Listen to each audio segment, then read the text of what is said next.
Yung mga pisan, shoutout nga pala diyan kay Miko at nagpasama sa akin papuntang magpapagawa ng cellphone. Yan, bibiyahin na kami.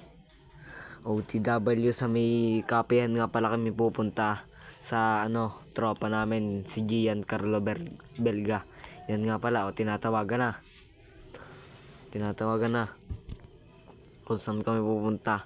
Hindi ko pa alam yun kung saan ang bahay nun. Basag diyan ang cellphone ni Miko. May guhit na ang screen. Nga pala mga pisa, nakita nga pala namin. At magpaparking nga muna pala diyan ng motor. At ari lang ang kanilang tingnan nyo lang. Dito lang yun sa may kapihan. Papasok. Yan nga pala kami nagpagawa. Ang bilis lang. Nasa nasa isang oras ata o kalahati. Pinapasok nga pala kami diyan.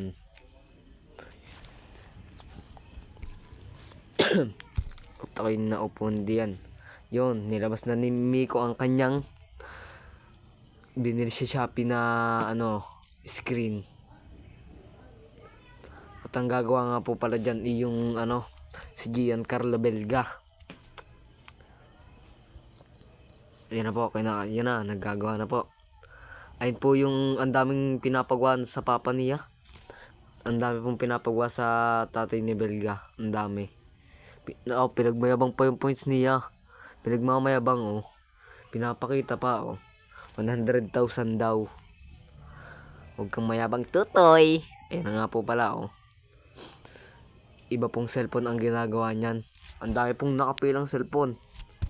At ang dami pong nagpapagawa diyan. Diyan lang po sa may papuntang sa kapihan. Papasok. At makikita niya po. Yan na po. Binubuklat na yun. Binabaklas na. Binabaklas na po diyan. At taring isa payosi-yosi lang. At may dogger man na kaming nakita diyan. Kapisan. At yan nga pala At ay gawa na yan.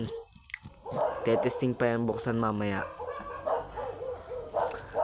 Hindi magaling din magawa, tinuruan ng kanyang ama, arang si Gian. At dyan gagawin na nga mga pisan. Tabi ko nga pala dito si Undan mag voice over.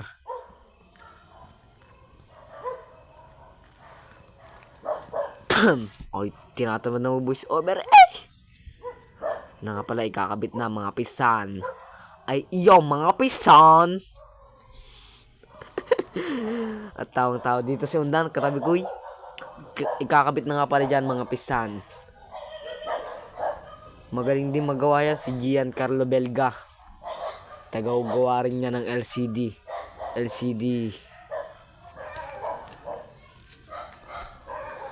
Okay, nauubo pa Yan. Wala na akong masabi Ginagawa na ni Ina. Ni Buto ni Uno. Yan nga pala naglagay na. Ikakabit na yan mga pisan. Ikakabit na yan mga pisan. Yan na, ikinabit na mga pisan. Kinabit na mga pisan.